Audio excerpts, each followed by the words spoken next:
ओष्ठों को आपस में मिलाए बिना हम इनका उच्चारण कर ही नहीं सकते। तो ये जो वर्गीकरण किया है, इस वर्गीकरण को हम अगली कक्षा में पढ़ेंगे। यहाँ पर हम ये जान लें कि हमारे जो ऋषि मुनि थे वो केवल कर्मकांड करने वाले, यज्ञ करने वाले, पूजा पाठ करने वाले पंडित मात्र है, ऐसा नहीं था। वो शिक्षक थे, वो आचार्य थे, उनके गुरुकुल थे, उनके यहाँ आकर बच्चे पढ़ते थे, विविध शास्त्रों को वो पढ़ाते थे, जिसमें भौतिक, रसायन, सैन्य विज्ञान, खगोल विज्ञान, वास्तुशास्त्र इत्यादि आधुनिक जितने विज्ञान है वो सब भी पढ़ाए जाते थे।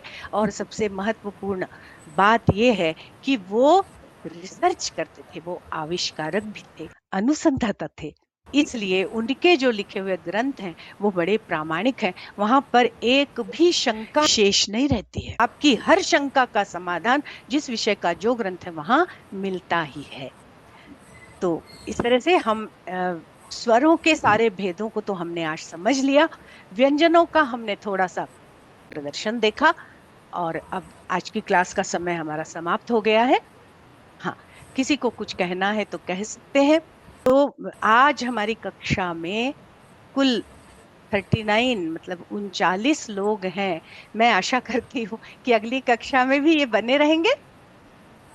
बिल्कुल बने रहेंगे। रहेंगे ना, सारे रहेंगे, है ना। मैं फिर बता रही हूँ कि हम बिल्कुल प्रारंभिक स्तर की बातें करेंगे, पर जो संस्कृत जिनका बैकग्राउंड संस्कृत का है वो लोग पढ़ते समय जानेंगे कि हमने संस्कृत पढ़ तो ली है बीए तक, एमए तक, पर हुआ यह है कि पढ़ते समय छोटी छोटी बातें हमने छोड़ दी थी, है ना, कि अरे इसके बिना काम चल जाएगा, इसके बिना काम चल जाएगा, और वो फिर छूटी जाती हैं। फिर उसको रिवाइज कौन करता है? जो छठी में छूट गया छूट गया, जो नौवीं में छूट गया छूट गया, जो आपने बीए में छोड़ दिया छोड़ दिया, क्योंकि परीक्षा हो गई ना, अब सिलेबस बदल गया। अब अगले साल के सिलेबस में जो पूछा जाने वाला है आप उसको पढ़ते हैं, जो छूट गया और आपने नहीं पढ़ा था वो छूट ही जाता है। तो इस कक्षा में 10 पाठ तो आपको बहुत सरल लगेंगे, फिर 11वें पाठ से आपको लगेगा कि अरे ये वाली चीज तो हमने छोड़ दी थी, अरे हमने ये तो याद नहीं किया था, अरे हमने ये तो समझा नहीं था। इसलिए आप लोग सब अगर इसमें धैर्य पूर्वक बने रहेंगे तो आपको निश्चित रूप से आनंद आएगा। किसी को कुछ बात करनी है तो कर सकते हैं, कक्षा के विषय में कुछ पूछना है तो पूछ सकते हैं। हाँ बोलिए। जी, हाँ ये सभी लोग नए हैं। हाँ इन हाँ सभी को एक सूचना देनी है। हाँ मैं यही बोल रही थी कि आचार्य इतनी मधुरभाषी है कि वो कुछ बोलेगी नहीं, लेकिन हम सभी लोग जब अपना माइक अनम्यूट छोड़ते हैं ना, तो पीछे की आवाजों का डिस्टरबेंस बहुत होता है। और आचार्य ये रिकॉर्डिंग खुद एडिट करके यूट्यूब पे डालती है, तो उनको इतना कष्ट होता है ये सब रिकॉर्डिंग में जो भी डिस्टरबेंस आते हैं, ग्लिच आते हैं, उनको मिटाने के लिए उनका समय चले जाता है। तो हम सभी लोग अगर अपना माइक अनावश्यक जब है तब म्यूट रखेंगे, तो उनके लिए वो आसान हो जाएगा रिकॉर्डिंग एडिट करने में। धन्यवाद रूपाली जी, सभी से निवेदन मन है की बात कही कि आपने। प्लीज अपना माइक म्यूट रखिए। हमने जो मीट ली थी एक इस कक्षा को प्रारंभ करने के पूर्व, तो वहां बहुत सारे लोगों ने ये विषय रखा था कि हम संस्कृत संभाषण को भी इस कक्षा में स्थान दें। तो अब समय तो इतना छोटा सा होता है, कहने को तो हम साल भर पढ़ेंगे, पर हम पढ़ेंगे तो साल भर में जितने रविवार आएंगे उतने में ही, है ना। तो 12 चौक 48, बहुत कभी कभी 5 रविवार आ जाते हैं, तो हमारी क्लास तो होने वाली है केवल 50। अब इस 50 क्लास में सारा व्याकरण जो प्रारंभिक है वो समाहित हो जाए और हम संभाषण भी कर लें, ये संभव नहीं है। तो क्या नियमों का वीडियो आपको भेज दिया जाए, आप उसको देख लें सप्ताह भर में, और हम नियमों पर चर्चा ही नहीं करें और हम सीधे अनुवाद करें, तो हमारे पास समय बचेगा और हम थोड़ा संभाषण भी कर पाएंगे। तो क्या ये मंजूर है सब लोगों को? बिल्कुल मंजूर है। है ना, कि जो वीडियो आपको भेजा जाता है, हमारी कक्षा तो केवल रविवार की है, पर आप ये समझिए कि हमारी कक्षा 7 दिन की है।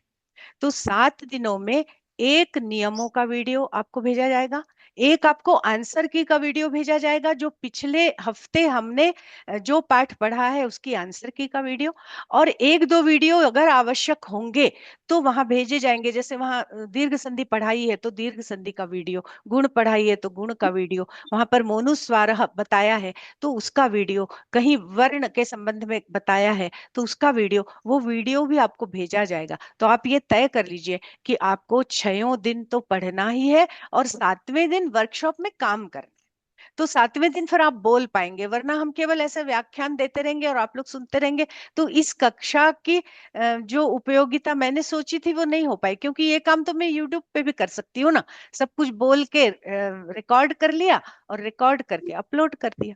आज किसी को बोलने का मौका ही नहीं मिला, मैं ही बोलती रही, क्योंकि आज मुझे कुछ सिद्धांत बताने थे।